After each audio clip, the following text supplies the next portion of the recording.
प्रायोजक पतंजलि गाय का घी, माँ का भरोसा, प्यार से परोसा।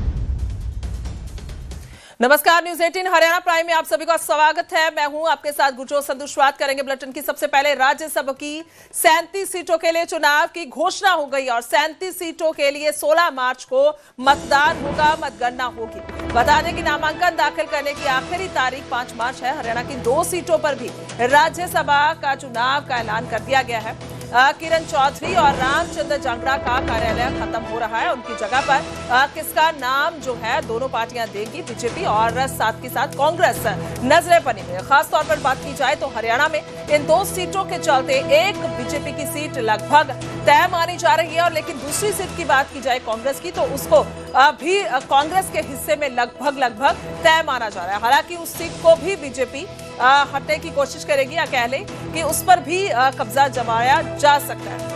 और हरियाणा की बात की जाए तो 2 सीटों के लिए चुनावों का ऐलान हुआ है। नॉमिनेशन 26 से 5 मार्च और वोटिंग का दिन होगा 16 मार्च। रिजल्ट आएगा 16 मार्च को और सभी 37 सीटों में से 2 सीटें हरियाणा की हैं जिसका हम जिक्र कर रहे हैं। बता दें कि अगर जरूरत पड़ती है तो सभी सीटों पर वोटिंग होगी, नहीं तो सहमति भी बन सकती है। तो 26 से 5 मार्च तक नॉमिनेशन होंगे, वोटिंग होगी, रिजल्ट होगा 16 मार्च को। और अंकित दुदानी में से फोन लाइन पे है। अंकित, क्या कुछ पूरी और जानकारी, अपडेट, क्योंकि सियासत में एक बड़ा चुनाव। बिल्कुल, 2 राज्यसभा की सीटें जो खाली हो रही हैं और उसको लेकर के ये चुनाव हो रहा है और 2 जो सीटें खाली हो रही हैं उसमें किरण चौधरी का नाम है, उसमें रामचंद्र जांगड़ा का नाम है। दोनों सीटें उनके कार्यकाल पूरा होने से खाली हो रही हैं और अब शेड्यूल जारी हो गया है राज्यसभा का, तो कहीं ना कहीं गहमा गहमी पहले से भी जारी है लेकिन अब कुछ ज्यादा ही शुरू हो जाएगी क्योंकि जो दावेदार हैं, जो लॉबिंग कर रहे हैं, वो काफी सक्रिय रूप से लॉबिंग करते हुए नजर आएंगे। बात की जाए कैलकुलेशन की विधायकों के तो उसमें एक सीट भारतीय जनता पार्टी को जानी तय है क्योंकि भारतीय जनता पार्टी के 48 विधायक है। 3 निर्दलीय विधायक ऐसे हैं जिन्होंने भारतीय जनता पार्टी को अपना समर्थन दे रखा है, वो चाहे देवेंद्र कात्यान हो, वो चाहे बहादुरगढ़ के विधायक राजेश हो या फिर जो हिसार की विधायक सावित्री जिंदल हो, उन्होंने जो अपना समर्थन दे रखा है वो भारतीय जनता पार्टी को दे रखा है। तो एक सीट जानी भारतीय जनता पार्टी के कोटे में तय है। वहीं दूसरी सीट की जहां तक बात है तो वो कांग्रेस के खाते में जाती हुई दिख रही है। लेकिन अगर कांग्रेस में जैसे कि पहले भी देखने में आता रहा है कि क्रॉस वोटिंग हो जाती है और इस वजह से कांग्रेस सीट गंवा देती है, वो चाहे जब सुभाष चंद्रा का चुनाव हुआ था तो उस समय भी केंद्र से जब प्रत्याशी बनाया गया तो उस समय भी क्रॉस वोटिंग हो गई और सीट चली गई। वहीं कार्तिकेय शर्मा का जब चुनाव हुआ तो उस समय भी अजय माकन को कैंडिडेट बनाया गया तो उस समय भी वो सीट हार गए थे। तो अभी भी कांग्रेस में ये जो संभावना बनी रहती है कि क्रॉस वोटिंग हो जाएगी तो उसकी वजह से, और दिलचस्प जब हो जाएगा चुनाव, अगर बीजेपी दूसरा अपना कैंडिडेट उतारती है या तो कोई सामाजिक व्यक्ति को उतारती है या पार्टी के ही किसी व्यक्ति को उतारती है तो फिर चुनाव की नौबत आएगी और चुनाव जो है 16 मार्च को होगा। अदरवाइज अगर दोनों एक ही कैंडिडेट उतारते हैं तो नॉमिनेशन वाले दिन जब नॉमिनेशन की तारीख खत्म हो जाएगी तभी उनका निर्वाचन जो है वो तय हो जाएगा कि वो निर्वाचित घोषित कर दिए जाएंगे। तो अब देखना होगा क्योंकि दिलचस्प हो चुका है चुनाव। और बीजेपी के अंदर लॉबिंग की बात करें तो कुलदीप बिश्नोई लगातार लॉबिंग कर रहे हैं, वो क्योंकि उनके बेटे भव्य बिश्नोई। जी ठीक है, बिल्कुल। और चर्चा बहुत बड़ी हो सकती है इस पर और लगातार नजरें बनी रहेंगी। बहुत बहुत शुक्रिया अंकित, तमाम जानकारी के लिए धन्यवाद। तो बात की जाए हरियाणा की तो कौन जाएगा राज्यसभा, इसमें अभी सस्पेंस है और 26 से नॉमिनेशन शुरू हो जाएंगे। आगे बढ़ेंगे और उधर हरियाणा से राजस्थान को पानी मिलने का रास्ता साफ हो गया है। राजस्थान को यमुना का 10.4% पानी देगा हरियाणा। राजस्थान में 1994 में हुए जल समझौता लागू हुआ है। बता दें कि 32 साल बाद समझौते पर दोनों राज्यों में सहमति बनी है और 265 किलोमीटर में 3 पाइपलाइन बिछाकर पानी दिया जाएगा। दोनों राज्यों में खुली नहर बनाने पर भी जो बात है वो नहीं बन पाई। पिछले दिनों हरियाणा और राजस्थान के मुख्यमंत्रियों की केंद्रीय जल शक्ति मंत्री CR पाटिल की मौजूदगी में दिल्ली में बैठक हुई थी, जिसके बाद यह सहमति बनी है और अब हरियाणा की ओर से राजस्थान को पानी दिया जाएगा। हालांकि दूसरी तरफ बात की जाए हरियाणा और पंजाब की, तो वहां पर अभी पेच फंसा हुआ है, लेकिन इधर राजस्थान के साथ ये समझौता एक किस्म से हुआ और राजस्थान को यमुना का 10.4% पानी पाइपलाइन की ओर से जरिए दिया जाएगा।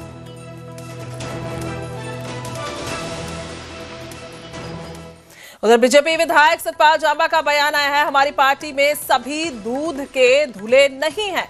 बड़ा बयान दिया उन्होंने और दूसरी पार्टियों में कई बहुत गंदे लोग आए हैं। दूसरी पार्टियों से कई बहुत गंदे लोग आए हैं। उन्होंने कहा अगले 5 साल मतलब निकालेंगे फिर भाग जाएंगे। ऐसे लोग किसी के नहीं, सिर्फ मतलब के होते हैं। कैथल के पुंडरी से बीजेपी विधायक हैं सतपाल जांबा। आपको बताया जा रहा है कि यह वीडियो पुंडरी के सार्वजनिक कार्यक्रम था, जिसकी है और 16 फरवरी को विधायक नगर पालिका कार्यालय में अधिकारियों से बैठक करने के लिए पहुंचे थे। इस दौरान लोगों ने भ्रष्टाचार को लेकर शिकायत की, जिसके बाद विधायक ने माइक लेकर खरी खरी बातें कही और कुल मिलाकर यह बयान अपने आप में बड़ा है। पहले बयान सुनते हैं। पार्टी में सारे दूध के दूल्हे हुए हैं। ऐसे लोग, गंदे लोग आए हुए हैं, दूसरी पार्टी छोड़ के मेरी पार्टी में घुसे हैं, अपने मतलब से आए हुए हैं कि भाई अगले 5 साल मतलब अपना मतलब निकालेंगे। अब जैसे भी कोई कुछ सिस्टम होगा भाग जाएंगे। ऐसे मतलब के होते हैं, ना तेरे ना मेरे ना पार्टी के, ये सिर्फ मतलब के होते हैं और ऐसे इंसानों से हमें बचना। ऐसा कुछ नहीं कि मेरी पार्टी में सारे दूध के दूल्हे हुए हैं। ऐसे लोग, गंदे लोग आए हुए हैं, दूसरी पार्टी छोड़ के मेरी पार्टी में घुसे हैं, अपने मतलब से आए हुए हैं कि भाई अगले 5 साल मतलब अपना मतलब निकालेंगे। अब जैसे भी कोई कुछ सिस्टम होगा भाग जाएंगे। ऐसे मतलब के होते हैं, ना तेरे ना मेरे ना पार्टी के, ये सिर्फ मतलब के होते हैं और ऐसे इंसान। हालांकि विधायक साहब की बात की जाए तो उन्होंने किसी का नाम नहीं लिया है और लेकिन बहुत बड़े चेहरे हैं। अगर हम जिक्र करें किरण चौधरी का हम जिक्र करें तो वो कांग्रेस पार्टी छोड़कर बीजेपी में है और इस समय मौजूदा राज्यसभा सांसद हैं। इसके अलावा कुलदीप बिश्नोई और भी कई चेहरे ऐसे जिन्होंने पार्टी ज्वाइन की बीजेपी और बहुत बड़े चेहरे जिनका नाम कांग्रेस के नाम से जाना जाता था कभी, लेकिन अभी की बात की जाए तो वो बीजेपी में और इसके अलावा भी कई ऐसे चेहरे, हालांकि पूरे भारत की बात की जाए लेकिन अभी बीजेपी विधायक सतपाल जांबा के हम बयान का जिक्र कर रहे हैं जो हरियाणा से आते हैं। वीरेंद्र पुरी मेरे संवाददाता फोन लाइन पे हैं। वीरेंद्र, क्या कुछ समझा जाए? हालांकि विधायक साहब ने किसी का नाम तो नहीं लिया लेकिन सीधे तौर पर बड़े जो लीडर हैं जो किसी और पार्टी से बीजेपी में आए उन पर निशाना साधा। सतपाल जांबा का ये पहली बार नहीं है कि वो विवादों में रहे। इससे पहले भी उनके दो बयान वायरल हुए थे, जिनमें एक फरल गांव की सरपंच को लेकर भी वो इस तरह से बोलते नजर आए थे। महिला सरपंच को लेकर आपत्तिजनक टिप्पणी करते नजर आए थे। इसके अलावा एक बार सुशासन दिवस पर भी उन्होंने ऐसे ही बीजेपी की में भ्रष्टाचार की बात की थी। सुशासन दिवस पर ही भ्रष्टाचार की बात की थी, लेकिन अब भी उन्होंने एक इस तरह का बयान दिया है कि भाजपा पार्टी में रहते हुए भाजपा के खिलाफ ही बोले हैं, क्योंकि उन्होंने यहाँ तक कह दिया कि भाजपा में वो लोग, भाजपा में जो लोग आते हैं वो दूध के धुले नहीं है। कहीं ना कहीं इशारा वो भाजपा में जो नई ज्वाइनिंग हुई है या फिर भाजपा के कई जो लीडर हैं इनके खिलाफ हैं, उसको लेकर इन्होंने बयान दिया है। लेकिन भाजपा पार्टी इन पर क्या एक्शन लेती है, क्या कहती है, ये देखने वाली बात होगी। ठीक है, बिल्कुल। बहुत बहुत शुक्रिया वीरेंद्र तमाम जानकारी के लिए। और ये पहली दफा नहीं है जब इस तरीके का बयान जो विधायक साहब की ओर से, सतपाल जांबा की ओर से दिया गया। इससे पहले भी वो विवादों में रहे। उधर समालखा में हरियाणा के विधायक पर एक्शन हुआ है। दुकान पर बदमाशों का कब्जा छुड़वाने पहुंचे एमएलए दबंगों ने, बता दें, दुकान पर कब्जा किया हुआ था। खुद ताला खुलवाने पहुंचे विधायक मनमोहन बड़ाड़ा। तो ये मामला भी अपने आप में सुर्खियों में है। बता दें कि हरियाणा के विधायक का एक्शन देखने को मिला है। समालखा में हरियाणा के विधायक ने एक्शन किया है। दुकान पर बदमाशों का कब्जा जो किया हुआ था उनको छुड़वाने के लिए एमएलए साहब पहुंचे। दबंगों ने ये दुकान पर कब्जा किया हुआ था। इसकी तस्वीरें सामने आई। होगा, याद रखिएगा। उधर HSDMC का जनरल सत्र फिर रद्द हुआ है। कुरुक्षेत्र में आज होना था HSDMC का जनरल सत्र। झिंडा ग्रुप के सदस्यों का कोरम पूरा ना होने पर सेशन रद्द कर दिया गया। पिछली बार भी कोरम पूरा ना होने पर सत्र रद्द किया था और आपस में टसलबाजी लगातार चल रही है। अगर बात की जाए तो बलजीत सिंह दादुआल और जगदीश सिंह झिंडा ग्रुप दो बने हुए हैं और लगातार एक दूसरे पर इल्जाम तराशी है, इल्जाम लगाए जा रहे हैं और ऐसे में फिर से जनरल सत्र रद्द कर दिया गया। उधर हरियाणा में पुलिस कांस्टेबल भर्ती का मामला है और हरियाणा में पुलिस भर्ती का PMT PST जल्द होगा उम्मीदवारों का फिजिकल टेस्ट और जल्द जारी होगा फिजिकल टेस्ट का शेड्यूल। चेयरमैन की ओर से यह जानकारी दी गई। HSSC चेयरमैन हिम्मत सिंह ने इसके संबंधित जानकारी साझी की है।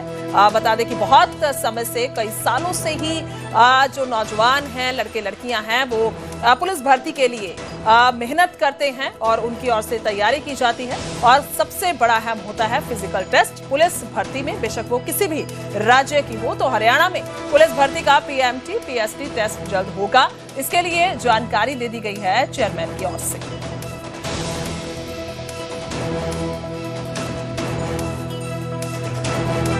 उधर आज जींद के दौरे पर है सीएम सैनी। उचाना की नई अनाज मंडी का दौरा करेंगे सीएम सैनी। 103 करोड़ की 5 परियोजनाओं का उद्घाटन किया जाएगा और शिलान्यास किया जाएगा। 28 करोड़ की लागत से तैयार 3 परियोजनाओं का उद्घाटन करेंगे। 74 करोड़ की लागत से बनने वाली 2 परियोजनाओं का शिलान्यास किया जाएगा। और रोजाना ही हम देख रहे हैं कि किस तरीके से सीएम नायब सैनी की ओर से अलग अलग प्रोग्राम के चलते लोगों के बीच जाया जाता है। बेशक वो अलग अलग स्कीम हो, उनकी ओर से पैसे जारी करने हो या फिर और कार्य हो सरकार की ओर से, तो उनके लिए अलग अलग स्टेज पर नजर आते हैं। तो आज की बात की जाए, नई उचाना की नई अनाज मंडी है, उसका दौरा किया जाएगा सीएम सैनी की ओर से। 103 करोड़ की 5 परियोजनाओं का उद्घाटन और शिलान्यास करेंगे।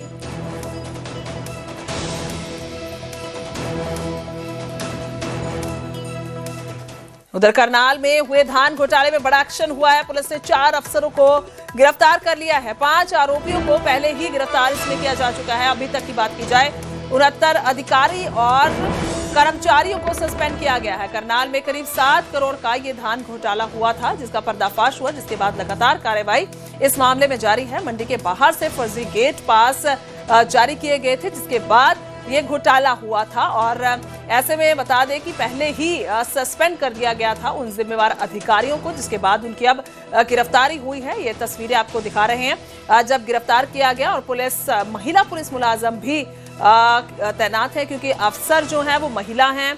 ऐसे में महिला पुलिस मुलाजमों के साथ ही टीम पहुंची है और उनको गिरफ्तार किया गया। बता दें कि करीब 7 करोड़ का घोटाला हुआ था और मंडी के बाहर से फर्जी गेट पास जारी किए गए थे।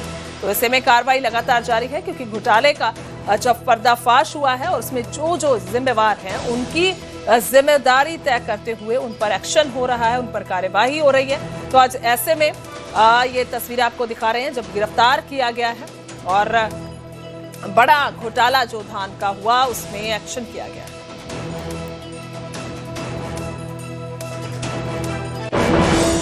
मामला है अनाज मंडी करनाल का और थाना सदर के एरिया का मामला है। इसमें इन 2 आरोपियों को गिरफ्तार किया गया है। अभी इन्वेस्टिगेशन जारी है। कुल कितने आरोपी हैं सर? अभी इन्वेस्टिगेशन जारी है, आगे से आगे जो मिल रहे हैं उनको। ये 2 कौन है सर? ये है एक तो करनाल अनाज मंडी की सेक्रेटरी थी जो पहले, और एक जुंडला अनाज मंडी की सेक्रेटरी है। क्या नाम है इनके? ये करनाल से आशा रानी और से दीपक कुमार जुंडला से। आरोप क्या है सर इन पर? ये फर्जी गेट पास का है इसमें। तो आशा रानी पहले से सस्पेंडेड थी, जिनको गिरफ्तार किया गया। खैर आगे बढ़ेंगे और बात करेंगे हरियाणवी सिंगर और सॉन्ग राइटर हर्ष बुबका की, जिनको गिरफ्तार कर लिया गया। बड़ी कार्रवाई की गई है यमुनानगर में। बता दें कि गिरफ्तार हुआ है हर्ष बुबका। गैंगस्टर एक्टिविस्ट और कोऑर्डिनेट करने का आरोप है। हर्ष के ठिकानों से हर्ष सहित 4 बदमाश गिरफ्तार किए गए। बदमाशों ने यमुनानगर के अस्पताल मॉल में फायरिंग की थी। बदमाशों को हथियार रुपए मुहैया करवाने का आरोप है। यमुनानगर पुलिस ने मोहाली से गिरफ्तारी की है, यानी कि सीधे तौर पर मामला हरियाणा के साथ साथ पंजाब के मोहाली से भी जुड़ा है, क्योंकि यहां से गिरफ्तारी मोहाली से हुई है। तो नगर में। बता दें कि ये मसला बड़ा और मामले में जो FIR दर्ज की गई थी उसमें सॉन्ग राइटर हर सिंगर है हर्ष बुबका, जिसको गिरफ्तार किया गया। देखिए 7 तारीख को जो सिटी मॉल और वरियाम हॉस्पिटल पे फायरिंग हुई थी और उसके बाद फिर हमने सर्च ऑपरेशन चलाया था। 8 तारीख सुबह पुलिस मुठभेड़ में हमने फिर 3 आरोपी जो हैं दबोचे थे, उनका फिर इलाज चला था और 12 तारीख को तीनों को फिर हमने अरेस्ट किया था। उनको जब रिमांड पे लिया गया और इन्वेस्टिगेशन के दौरान और उनसे पूछताछ जब की गई और जो एविडेंस हमने कलेक्ट किए उससे ये पता चला है कि इनको तीनों को ये घटना को अंजाम देने के लिए इसमें जो प्लानिंग की गई है, इसमें जो रैकी की गई है, इसमें जो वेपन सप्लाई, मनी सप्लाई किए गए हैं, उसमें एक हर्ष बुबका नाम का व्यक्ति है जो कि एक प्रोफेशनल सॉन्ग राइटर है और सिंगर है। वो इसमें पूरा उसकी इन्वॉल्वमेंट उसमें रही है। इसके अलावा जब इसको अरेस्ट किया गया, इसका मोहाली 115 सेक्टर में इसका घर है, फ्लैट है, वहाँ पे जब इसको अरेस्ट किया गया तो वहाँ पे 2 और हमें जो पेशेवर अपराधी हैं इसके घर से ही मिले थे। उसमें एक जो है व्यक्ति शाहवीर, मोगा में फायरिंग हुई थी, उसमें ये व्यक्ति इन्वॉल्व था, तो ये उस फायरिंग में वांटेड था। आगे बढ़ेंगे। वहीं रोहतक में पुलिस और बदमाशों में मुठभेड़ हुई है। मुठभेड़ में दोनों तरफ से 7 राउंड फायर हुए हैं। बाबा गैंग का सरगना साहिल उर्फ सुक्खा गिरफ्तार कर लिया गया। बता दें कि मुठभेड़ में गैंगस्टर के पैर में गोली लगी। दिनेश उर्फ गोगा हत्याकांड में पहली गिरफ्तारी हुई है। साहिल उर्फ सुक्खा ने गोगा की रेकी की थी और शिमली बालंद लिंक रोड पर यह मुठभेड़ हुई है।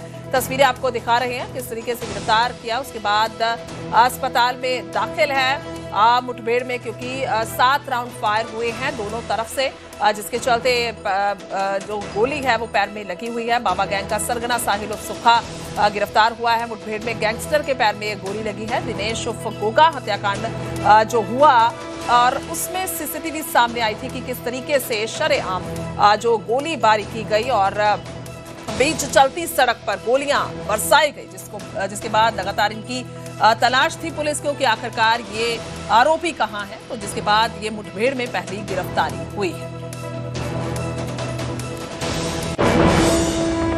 उधर लॉरेंस बिश्नोई गैंग का कुख्यात गैंगस्टर गिरफ्तार हुआ है। गुरुग्राम से बदमाश बॉबी कबूतर गिरफ्तार किया गया है। दिल्ली समेत बता दें कि कई राज्यों में एक्टिव था ये बॉबी कबूतर और 7 साल से फरार चल रहा था बदमाश।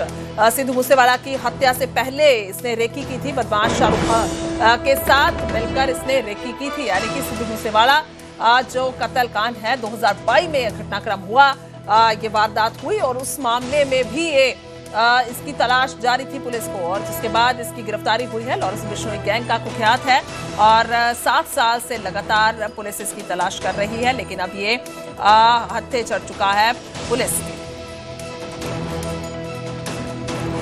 तो इसकी तस्वीर दिखा रहे हैं और लॉरेंस बिश्नोई गैंग का जिक्र किया जाए तो अलग अलग गुर्गे हर रोजाना हम देखते हैं कि किस तरीके से पुलिस गिरफ्तार करती है, क्योंकि अलग अलग जगहों पर ठिकानों पर ये रहते हैं और किस तरीके से अलग अलग अपराधों को ये अंजाम देते हैं, उनमें मदद करते हैं, क्योंकि कहीं ना कहीं से कोई रेकी करता है, कोई हथियारों का बंदोबस्त करता है, कोई गाड़ियां मुहैया करवाता है और इस तरीके से ये सारे मिलकर गुर्गे, जिसमें बहुत सारे लोग शामिल होते हैं, ये सारे गुर्गे गैंगस्टर शामिल होते हैं। उनमें से एक है बॉबी कबूतर जो गुरुग्राम से गिरफ्तार किया गया है। एक बड़ी गिरफ्तारी हम इसको कह सकते हैं। दिल्ली समेत कई राज्यों में यह एक्टिव था, क्योंकि दिल्ली, हरियाणा, पंजाब खासतौर पर इन 3 राज्यों की बात की जाए तो आपस में ये कनेक्टेड हैं। जो गैंगस्टर हैं इनके गुर्गे हैं। दीपक बिष्ट मेरे संवाददाता फोन लाइन पे मौजूद हैं। दीपक, क्या कुछ और जानकारी अपडेट है इस मामले में? देखिए, फिलहाल जो दिल्ली पुलिस की स्पेशल सेल की काउंटर इंटेलिजेंस की टीम है जिसने इस पूरे ऑपरेशन को किया था, क्योंकि काफी समय से ये फरार था और ये बताया जा रहा है कि पिछले कुछ दिनों से इसकी मूवमेंट जो है दिल्ली बॉर्डर, दिल्ली गाजियाबाद और गुरुग्राम बॉर्डर के आसपास थी और इसीलिए स्पेशल सेल को ये इंटेलिजेंस इनपुट मिला, जिसके बाद बॉबी कबूतर की गिरफ्तारी की गई है। बॉबी कबूतर उसी समय से फरार था और काफी पहले भी एक्टिव रह चुका है, सिद्धू मूसेवाला की हत्या से पहले भी एक्टिव रह चुका है और इसीलिए 7 साल से इसकी फरारी थी। उस दौरान ये बताया जा रहा है कि सिद्धू मूसेवाला की हत्या के दौरान भी इसने रेकी करी थी वहां पर शाहरुख नाम के एक बदमाश के साथ और इसकी गिरफ्तारी भी काफी अहम मानी जा रही, क्योंकि NIA का भी वांटेड है, मकोका के केसों में वांटेड है, हत्या के केसों में वांटेड है। तो कई राज्यों की पुलिस को इसकी तलाश थी। इसकी गिरफ्तारी काफी बड़ी अहम मानी जा रही, क्योंकि लॉरेंस बिश्नोई गैंग का एक खासम खाता है। जी ठीक है, बहुत बहुत शुक्रिया तमाम जानकारी के लिए दीपक। तो बड़ी गिरफ्तारी, बड़ी कामयाबी।